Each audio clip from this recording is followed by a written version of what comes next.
మీ కూటమి ప్రభుత్వానికి సుగాలి ప్రీతి కేసులో మీరు ఎలాంటి తప్పులు చేయకుంటే ఎందుకు మీరు అంత భయపడుతున్నారో చెప్పండి. ఒకవేళ నిజంగా మీకు అలాంటి భయం ఏమి లేకుంటే మాకు వీల్చైర్ యాత్రకు పర్మిషన్ ఇవ్వండి. మీకు జరగబోయే నష్టం ఏంటి? నాకు జరిగిన అన్యాయం ఏ సుగాలి ప్రీతి ఇంకొకరి ఇంట్లో సుగాలి ప్రీతి లాంటి అమ్మాయిలకు జరగకూడదనే నా ఈ ఉద్దేశంతో చేస్తున్న ఈ వీల్చైర్ యాత్ర మీ ప్రభుత్వానికి ఏమి అడ్డం చెప్పండి. ఏమి ఆటంకపరుస్తున్నానని మీరు నా స్వేచ్ఛను మీరు కాల రాస్తున్నారు చెప్పండి. పవన్ కళ్యాణ్ గారు మీకు ఒకటే చెప్తున్నాను, మరి మీరు కూటమి ప్రభుత్వంతో మీరు ప్రశ్నించి నా సుగాలి ప్రీతి కేసుకి న్యాయం చేస్తారా లేదా ఇదే ప్రెస్ మీట్ లో మీరు ఒప్పుకోండి. లేదు కేవలం సుగాలి ప్రీతి కేసు నేను ఓట్లకు మాత్రమే వాడుకున్నాను, ఆ అమ్మాయికి న్యాయం చేయడానికి కాదు అని మీరు ఒప్పుకోండి.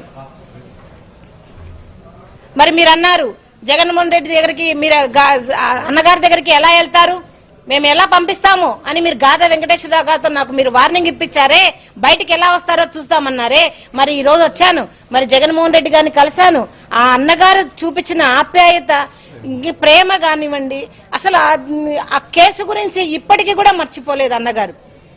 మనకి ఆ పీరియడ్ లో జరిగిన 2019 నుంచి మరి జగన్మోహన్ రెడ్డి గారు వచ్చిన పీరియడ్ లో జరిగిన ప్రతి ఒక్క చర్య కూడా ప్రతి ఒక్క రిపోర్టు కూడా అన్నగారికి చూపించడం జరిగింది. అన్నగారు ఇప్పుడు అదే చెప్పారు, మేము మీకు అండగా ఉంటాం, మా లీగల్ టీం మీకు అండగా ఉంటుంది. మీకు ఏదైతే కనుక రావాల్సిన ఎస్సీ ఎస్టీ యాక్ట్ ప్రకారం బెనిఫిట్స్ ఏదైతే ఆపేశారో దాన్ని కూడా మనం పోరాటం చేద్దామని చెప్పడం జరిగింది. మరి అదే విధంగా సిబిఐ కూడా ఎందుకు తీసుకోదు, ఈ సిడిఎఫ్డి ఏదైతే కనుక జగన్మోహన్ రెడ్డి గారి పీరియడ్ లో వచ్చిన ఈ ఇన్వెస్టిగేషన్ సిటీలో వచ్చిన ఈ సిడిఎఫ్డి రిపోర్ట్ ను ఎందుకు మీరు లోపల బయట పెట్టడం లేదు అని ఈ ప్రభుత్వాన్ని ప్రశ్నించడం జరుగుతా ఉంది. మరి జగన్మోహన్ రెడ్డి గారు మరి మాట ఇచ్చారు, అమ్మ ఖచ్చితంగా మాట ఇస్తున్నాం, అందరిలాగా కాదు, ముఖ్యంగా పవన్ కళ్యాణ్ గారి లాగా మాట ఇచ్చి మర్చిపోయే ప్రసక్తే లేదు, మీకు ఖచ్చితంగా న్యాయం జరుగుతుందని మరి నాకు అన్నగారు భరోసా ఇవ్వడం జరిగింది.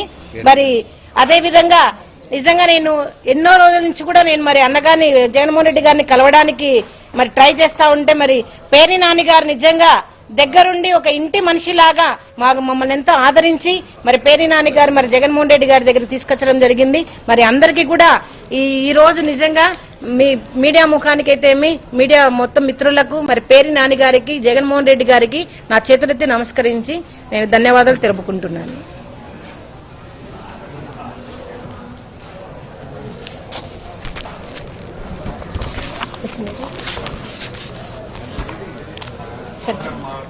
మాట్లాడతారా మీరు? మాట్లాడండి, మీరు మాట్లాడండి, నేను మాట్లాడతాను. మాట్లాడండి.